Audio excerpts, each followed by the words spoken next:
following the principles in the instructions of using his medicines. But he also rented 4 rooms. He had 2 buildings, and he rented 4 rooms to 3 of his godbrothers, Sridhar Swami, Bhakta Saranga, and Puri Maharaj. And they were renting, and they called the place Devananda Saraswati Mat. And it was basically his godbrothers representing, of course, Bhakti Siddhanta and the Gaudiya Mat. Okay. Does anybody remember, this may be the previous reading, anything about Abhay's classmate in Scottish churches during the war, Subhas Chandra Bose? Isn't he the one who actually introduced him to Bhakti Siddhanta Saraswati? Or no? No. Okay, I misremembered again. Yeah. No, Subhas Chandra Bose was a political, you could almost say, agitator. He was expelled from the college. He was in Scottish Churches College. He got expelled, most likely because he was openly opposing the British rule. And during the war, he's considered a great person in Indian history. Actually, you can look it up.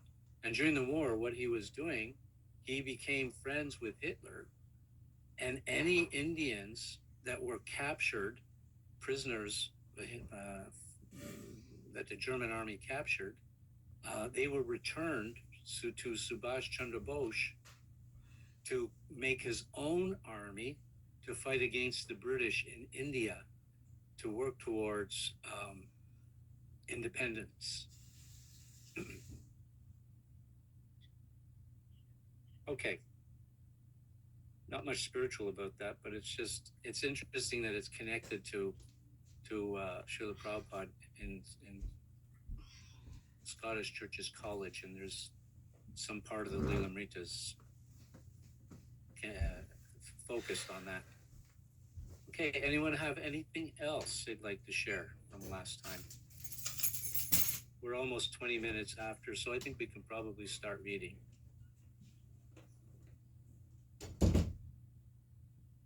Everybody see where we're starting? Abhay managed to purchase just enough for his own family to survive. But he saw the beggar population increase by the hundreds. Month after month, he saw the footpaths and open spaces congested with beggars, cooking their food on improvised stoves and sleeping in the open or underneath the trees. He saw starving children rummaging in the dustbins for a morsel of food. From there, it was but a step to fighting with the dogs for a share of the garbage. And this also became a familiar sight in the Calcutta streets. The British had little time to spare from their war efforts, and they worked only to save those lives essential for the fight. For the common people, the empire's prescription was uniform and simple starvation. This was a tactic by the British to starve them. And are you reading or are you commenting? Oh, I'm commenting. Thank you. This was a tactic. I'm commenting. This is a tactic we read earlier by the British to increase the cost of sustainable foods, especially rice. It was mentioned that one day they're in the market, Prabhupada's going to buy some rice, and all of a sudden the clerk says, no, I'm not selling any more. And then he comes back a couple hours later and the price just skyrocketed beyond the means of many. So through the process of starvation, the British were offering, you can at least survive if you join the army. We'll feed you and we'll clothe you and we'll give you accommodation. Srila Prabhupada is speaking here. One American gentleman was present at that time. He remarked, "People are starving in this way. In our country, there would have been revolution. Yes, but the people of India are so trained that in spite of artificial famine, they did not commit theft, stealing others' property. People were dying. Still, they thought, all right, God has given." That was the basic principle of Vedic civilization. Thank you. Victoria, would you like to read next? Yes, Abai knew that under the laws of nature there was no scarcity. By God's arrangement, the earth could produce enough food. The trouble was man's greed. There is no scarcity in the world, Srila Bhaktisiddhanta Saraswati has said. The only scarcity is of Krishna consciousness. And this was how Abai saw the 1943 famine. Now, more than ever, this spiritual vision was relevant. Krishna consciousness was the prime necessity. How else could man be checked from his evil propensities to become greedy, hoard, make war, and thus create misery for millions? He had seen the heinous activities of the British in India, their cutting off the thumbs of the weavers so that Indian made cotton goods could not compete with the foreign made clothes. They're shooting down of unarmed innocent citizens, they're creating artificial famine, they're propagating the myth that Indian civilization was primitive. Still, he did not believe that an independent Indian government would necessarily be an improvement. Unless the leadership was Krishna conscious, and neither Gandhi nor Subhas Chandra Bose was then the government. Sorry, no Subhas Chandra Bose was, then the government would be able to provide no real solutions, only stopgap measures. Without obedience to the laws of God as expressed by the scriptures and sages, government would only increase human suffering. Thank you.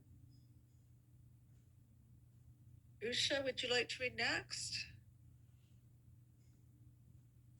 Yes, I can, thanks. Then Calcutta was bombed. Day after day, the bombing was concentrated in specific areas such as Kitapur Port Facility and Sham Bazar in North Calcutta. Very near Abhai's home at Sitakanta Banerjee Lane, American planes had been leaving from airfields near Calcutta for targets in China and Japan. So the air raids on Calcutta seemed an inevitable. Retaliation. No, I missed it. Oh.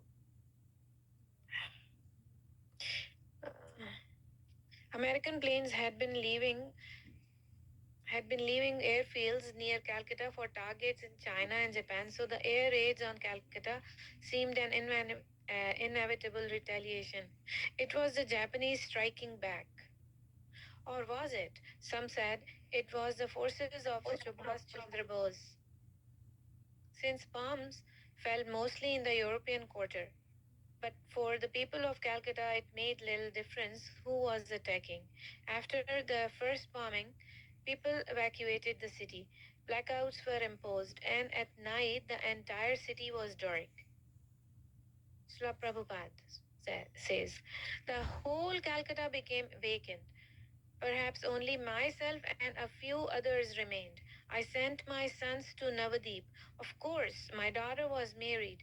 My wife refused to go out of Calcutta. She said, I will bombed, but I will not go. So I had to remain in Calcutta. I have seen bombing in Calcutta all night. I was just eating when there was the siren. So the arrangement was that in your house would be the shelter room. I was hungry, so I first finished eating, then I went to the room and the bombing began. Chi, kyam. I was thinking that this was also Krishna in other form, but that form was not very lovable. Thank you. Jesus? Hare Krishna. Sorry, I'm late today. In the midst of the calamities, Abhay felt more than ever the need of propagating Krishna consciousness. He had something to say to the world-weary citizens of the world, and he longed for a more effective forum, a publication of some kind, a way to present a publication of some kind, a way to present the world's crisis through the eyes of scripture in the same bold style as had his spiritual master. There was no shortage of ideas, and he had been saving money from his business for this very purpose. Yet, how could he dare produce such a journal when even learned sannyasis, senior disciples of Srila Bhaktisiddhanta, were not? He never considered himself a great scholar among his god brothers, although they called him Kavi. And now, Bhaktivedanta, as a Hasya, he wasn't expected to take the lead or publish his own journal. But times had changed. The English journal, Harmonist, had not been published since very Srila Bhaktisiddhanta's passing away. Now, almost a decade had passed, and the Gaudiya math had been too busy fighting in court to consider preaching. Long gone was the tireless spirit that for 10 consecutive years had produced the daily Natija Prakasha. No longer were four separately located printing presses pumping our transcendental literature under the direction of Bhakti Vinoda Thakura's empowered son. The presses had been sold by Kunja Vihari. Times had changed. The Gaudiya math was only fighting while the non-devotees were killing each other in a world war. Thank you. Thank you. Purnachandra, would you like to read next? Can I ask a question, Prabhu? Yes. This world war, is it 1965 they are talking about? No, 1940s. Second World War. Oh, Second World War. Okay, thank you, Prabhu. Purnachandra? Okay. Allison?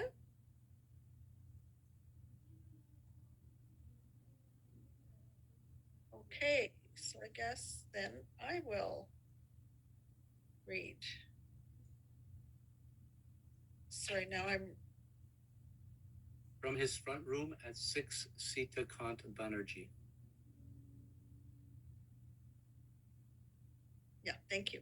From his front room at 6 Sita Kanta Banerjee, Abhay conceived, wrote, edited, and typed the manuscript for a magazine.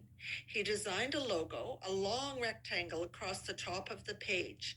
In the upper left corner was a figure of Lord Chaitanya, effulgent with rays of light like rays from the sun.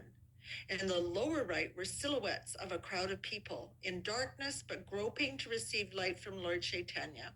And between Lord Chaitanya and the people, the title unfolded like a banner, back to Godhead.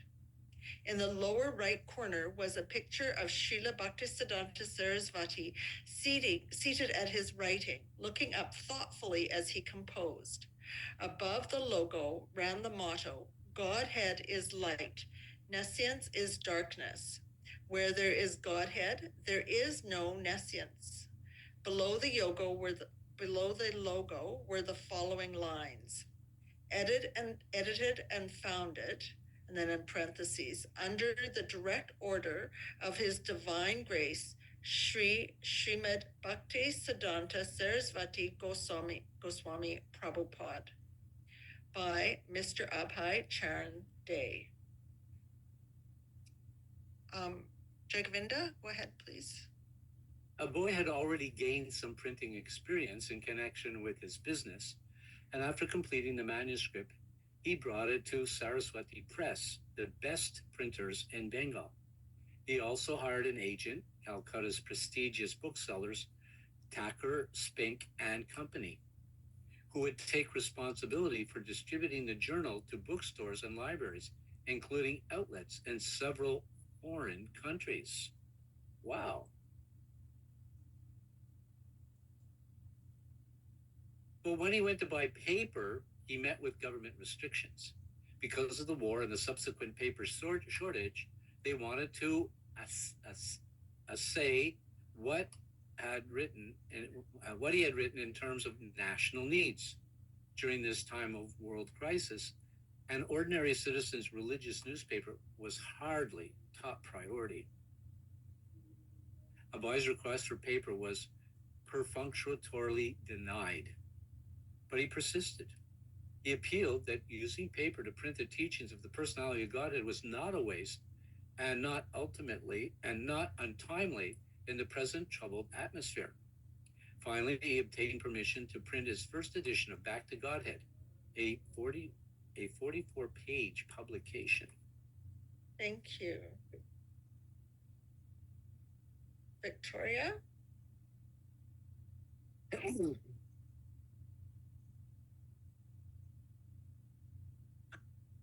Abai Charan greeted his readers by defining his motto. Godhead is light, nescience is darkness. When man forgets that he is the son of Godhead and identifies himself with the body, then he is in ignorance. He is like a man who is very concerned with the automobile's mechanism, yet with no knowledge of the driver. The defect of the present day civilization is just like that. This is actually the civilization of nescience or illusion, and therefore civilization has been turned into militarization. Everyone is fully concerned with the comforts of the body and everything related with the body, and no one is concerned with the spirit that moves the body, although even a boy can realize that the motor car mechanism has little value if there is no driver of the car. This dangerous ignorance of humanity is a gross nescience and has created a dangerous civilization in the form of militarization. This militarization, which in softer language is is an external barrier to understanding human relations. There is no meaning in a fight where the parties do fight only for the matter of different colored dresses. There must be, therefore, an understanding of human relation without any consideration of the bodily designation or colored dresses. Back to Godhead is a feeble attempt by the undersigned under the direction of His Divine Grace, Sri Srimad Bhakti Siddhanta Saraswati Goswami Prabhupada, the celebrated founder and organizer of Gaudiya Math activities, just to bring up a real relation of humanity with central relation of the Supreme Personality of Godhead. That there is a great and urgent need of a literature like this is keenly felt by the leaders of all countries, and the following statements will help much in the procedure. Thank you. Usha? It was 1944, and Abai specifically addressed the crisis of World War. The world's political leaders were expressing their disgust at their people's suffering and scarcity. After 4 years of fighting, costing millions of human lives, the Second World War within 20 years was still scourging the earth.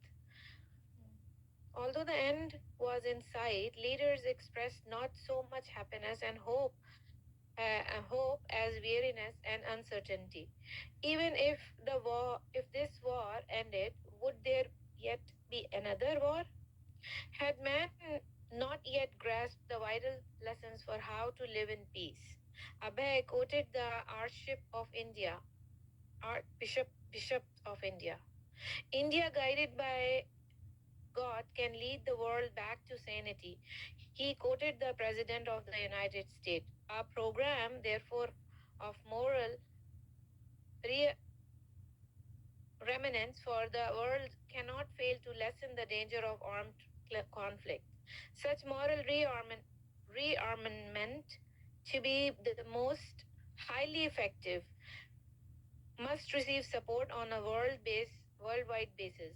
He mentioned former President Herbert Hoover, who had affirmed that the world needs to return to moral and spiritual ideals. And he quoted a resolution by the British House of Commons affirming that spiritual principles are the common heritage of all people, and that men and nations urgently need to acknowledge the sovereignty of God. He quoted Wilkie, who, after his return from Russia, had reported millions of Russian killed, wounded, or missing in the war, and millions more suffering from the winter of terrible scarcity and subjugation. Thank you. Go ahead, Usha. Thank you. Okay. Should I? Have you got a question? No. Thank you. Okay. Jesus? Yes, thank you. What is true for the Russian people, a boy wrote, is also true for other people. And we Indians are feeling the same scarcity, the same want, and the same disgust. He quoted Britain's Foreign Secretary, Anthony Eden, who had been filled with lamentation and indignation at the miseries of war.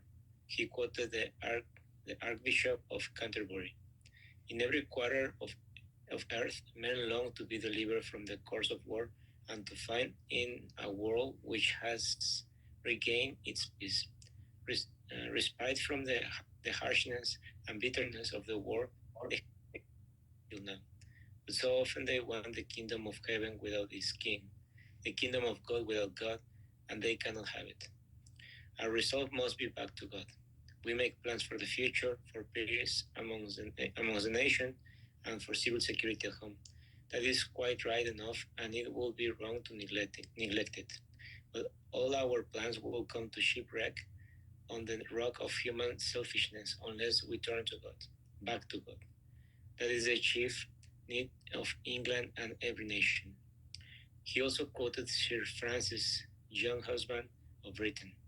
Now that religion is everywhere attacked brutally, we look to India, the very home of religion, for a sign. And finally, he quoted Sri Sarvapalli Radhakrishnan.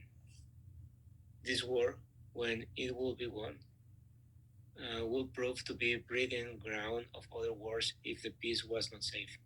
It could happen only if powerful nations ceased to take pride and glory in their possessions, which were based on labor and tribute of other weaker nations. This perhaps was what Sir Harcourt Butler meant when he said that the principles of Hinduism contain the essential elements of the saving of world civilizations. Thank you. Herbeline, would you like to read? Yes. So it is, we have to defeat tyranny. No, so read and in another quote. Okay. And in another quote from Dr. Radhakrishnan, Abhay offered a statement he also used as one of the mottos of the magazine. We have to defeat tyranny in the realm of thought and create a will for world peace. Instruments for training the mind and educating human nature should be used to develop a proper social outlook, without which institutional machinery was of little use.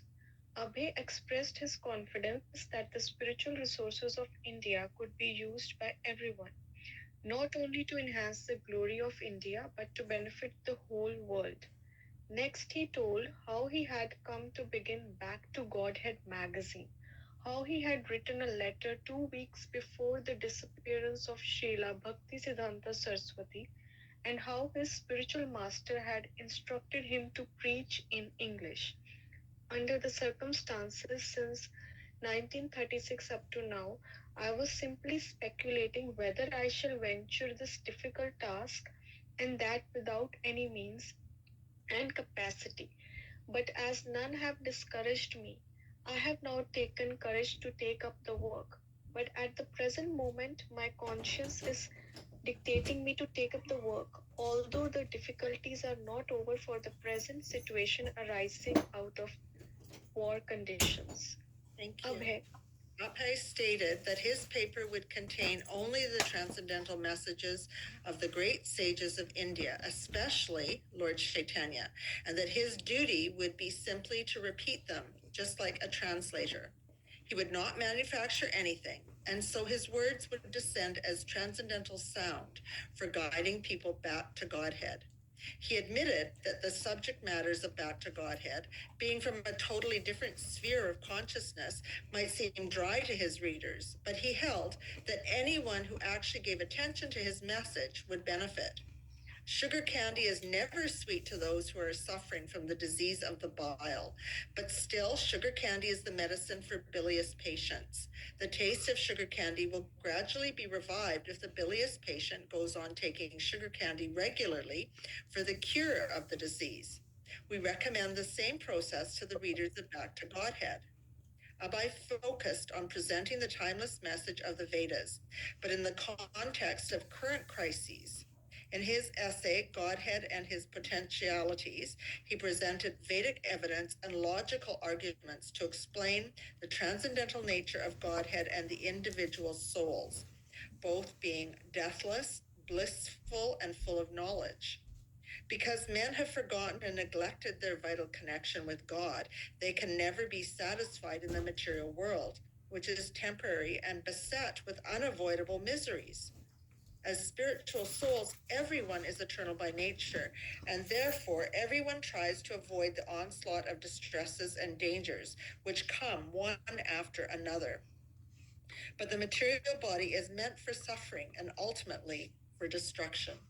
Jagovinda? The exodus of the residents of Calcutta and other places out of fear of being raided by the Japanese bombs is due to the same tendency of non-destructible existence. But those who are thus going away do not remember that even after going away from Calcutta, saved from the raids of the Japanese bombs, they're unable to protect their bodies as non-destructible in any part of the material universe, when the same bodies will be raided by the bombs of material nature in the form of the threefold miseries. Quite poetic writing. The Japanese also, who are threatening the Calcutta people with ruthless air raids for increasing their own happiness by possession of lands, do not know that their happiness is also temporary and destructible, as they have repeatedly experienced in their own fatherland. The living beings, on the other hand, who are designed to be killed, are by nature eternal, impenetrable, invisible, etc. So all those living entities who are threatened to be killed as they will be killed, as well as those who are threatening to conquer, are all alike in the grip of the Maya potency and are therefore in the darkness. A boy wrote that never by their own devices could men escape the condition of destruction. So many world leaders were seeking relief from the war, but all were useless because their attempts for peace were within the material conception of life.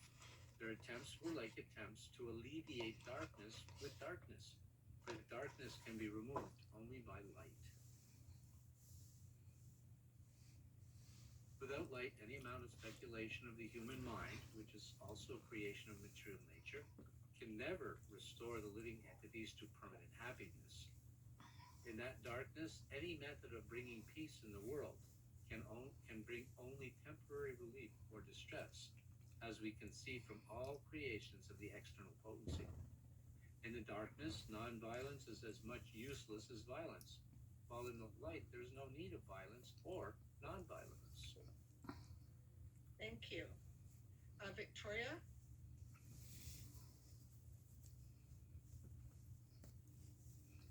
Abai did not deal exclusively with the war. In Theosophy and in Vaishnavism, he criticized the shortcomings of the fashionable ideas of Theosophy, which the followers of Madame Blavatsky had popularized in India. In congregational chanting, he upheld the scriptural prediction that the Sankirtana movement of Lord Chaitanya would spread to every town and village on the surface of the earth. From this foretelling, we can hope that the cult of Sankirtan will take very shortly a universal form of religious movement, and this universal religion, wherein there is no harm in chanting the name of the Lord, nor is there any question of quarrel, will continue for years, and as we can know from the pages of authoritative scriptures. The central theme of Back to Godhead was clearly the order of Bhaktisiddhanta Saraswati. In its cover, with its picture of a thoughtful Srila Bhaktisiddhanta, in its dedication, in its statement of the magazine's purpose, in its handing of issues, its analysis of theosophy, its prediction of the spread of Sankirtana, in its every aspect, the theme of Back to Godhead was the order of Srila Bhaktisiddhanta Saraswati.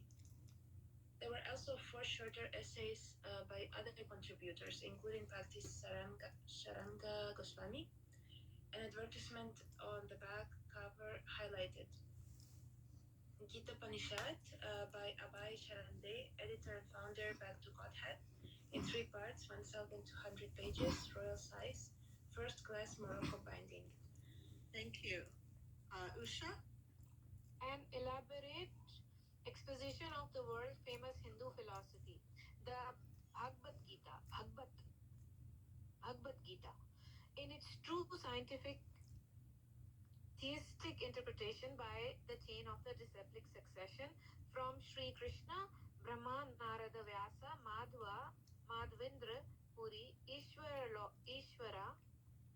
Lord Chaitanya, Rup Goswami, Jeev Goswami, Krishna Das, Narottama, Vishwanath, Valadeva, Jagannath, Thakur Bhakti Vinod, Gaur Kishora Thakur Siddhanta Saraswati, down to the author, with numerous illustration in colors and plain from many authentic scriptures. To be published shortly, customers booked in advance. Price 18 rupees, Indian rupees 18 rupees, foreign 1 pound, 110 pounds. No, sorry, 1 pound 10 cents. Yeah, 10 shillings. shillings. And a second major work, Lord Chaitanya, in 2 parts, totaling 1,000 pages. Neither of these manuscripts was actually near completion, but Abhay was expressing his eagerness to undertake such large works on behalf of his spiritual master. In attempting to print the second issue of Back to Godhead, Abhay encountered the same difficulty as before. Twice he requested permission to purchase newsprint, and twice the government denied his request. Paper was restricted on account of the war. Third letter. With due respect, I beg to submit that under the okay, thanks. Is this, please?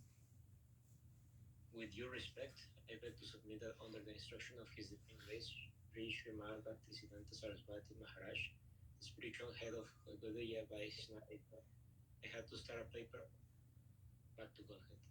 The very name would suggest the intention of starting such a paper in the midst of heavy turmoil through which the world is now passing. A copy of the same booklet is sent herewith for your kind perusal. In that booklet, you shall find strong world opinions, even by many reputed politicians all over the world, in favor of such movement to bring back the world into sanity by training the mind and educating human nature for the unshaken spiritual plane, considered to be the supreme need of humankind. I hope you will kindly go through the paper by making some time, and I may draw your attention especially to the introductory portion. Abhay also remarked that the editorial board of Back to Godhead felt that there was not so much a scarcity of paper as a scarcity of education. Taking the opportunity to preach, Abhay explained that although the ultimate supplier was the personality of Godhead, godless men consider themselves the proprietors of all things. Catastrophe that is now involved in the present world supremacy is guided by his false sense of proprietorship, and therefore there is need of making propaganda amongst all human beings in order to bring them back to the sense of the ultimate proprietorship of truth. Thank you. Prableen? Abhay conceded that there might indeed be a paper shortage in India, but in ancient times, he wrote, enlightened Indians had regularly sacrificed tons of valuable ghee and grains in the fire during religious sacrifices. And in those times, there had not been any scarcity. People now, however, having abandoned all sacrifices to the Supreme Lord, were producing only scarcity.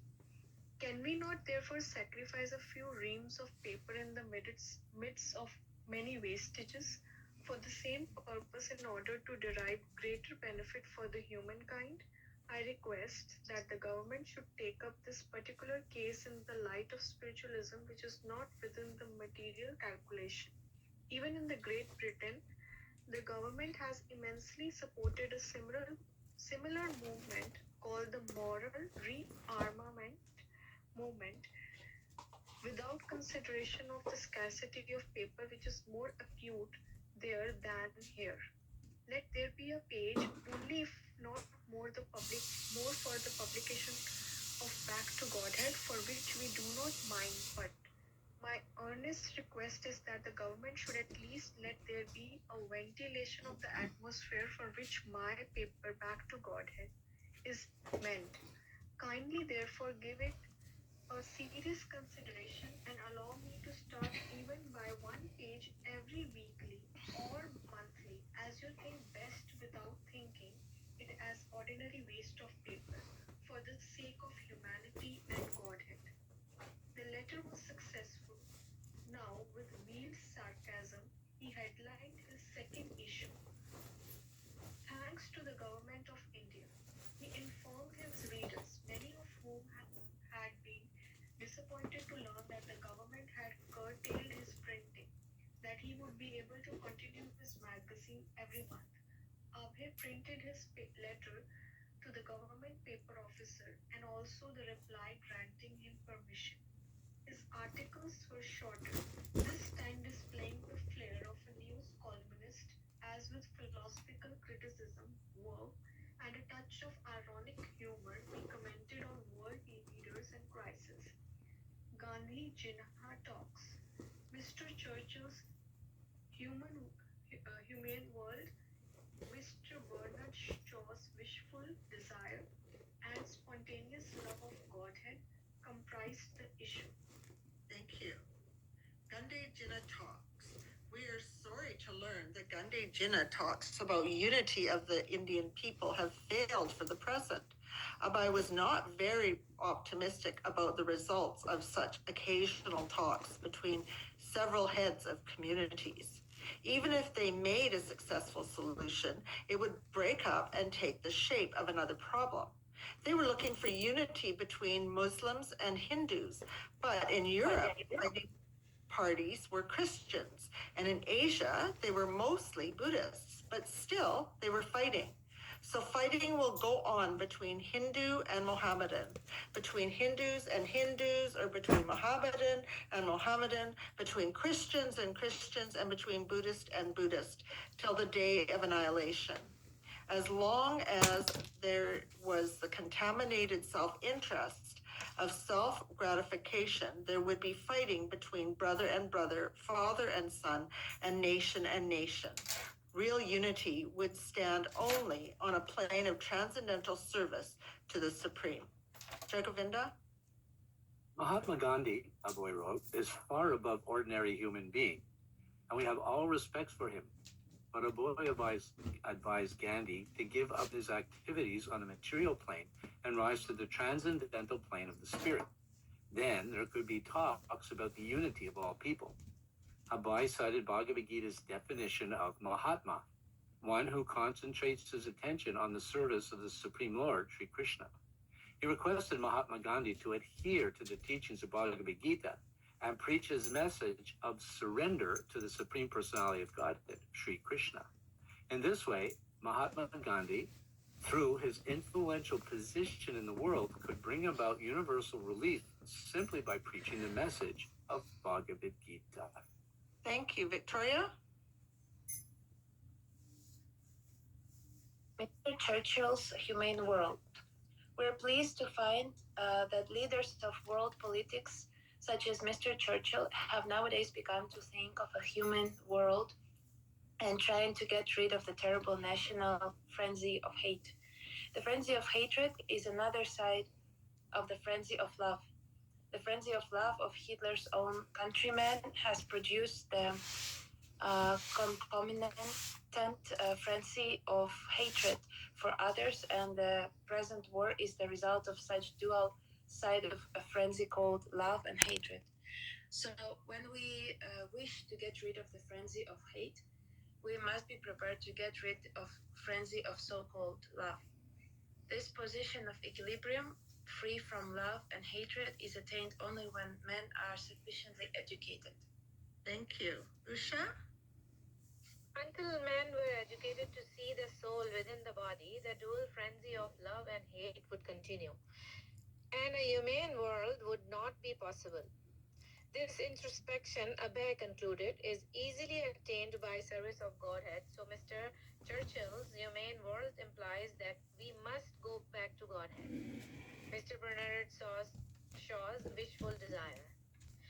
Mr. Bernard Shaw has congratulated Mahatma Gandhi on the occasion of later 76th birthday in the following words: I can only wish this were Mr. Gandhi's 35th birthday instead of 76th.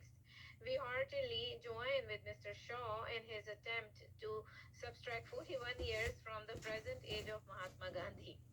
Thank you. Jesus? But death does not respect our wishful desire, neither Mr. Shaw nor Mahatma Gandhi, nor any other great personality from the cruel hands of death. Although our wishful desire is always not to die. Men were preoccupied with the problem of how to get breath, although this problem was actually solved by nature. Men should try to solve the problem of death. Thank you. Prableen? Bhagavad Gita tells that the problem of death can be solved. Although death is everywhere in the material world, one who attains to me, says Krishna, never has to take his birth again in the material world. There is a spiritual world, non destructible, and one who goes there does not come back to the region of death. Why should the leaders of nations cling to the planet of their birth, where death is inevitable? Abhay concluded, we wish that in their ripe old age, Mr. Shaw and Mahatma Gandhi will make combined effort to educate men to learn how to go back to home, back to Godhead. Thank you. After 2 issues of Back to Godhead, Abhay had to stop.